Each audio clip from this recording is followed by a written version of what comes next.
Hello everyone, today I'd like to show you how to write a very popular phrase or a very useful phrase indeed. It's something when you want to show your love to your loved ones. So you want to say I love you.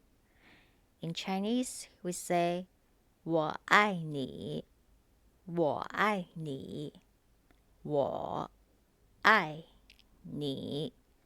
So for people who've been watching my videos, probably you've learned all these three characters already. 我 means I or myself. I means love.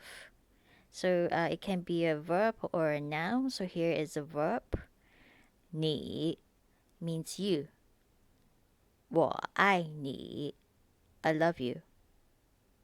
So you can use the same structure and replace with other verbs to express something else. For example, you want to say, I don't love you.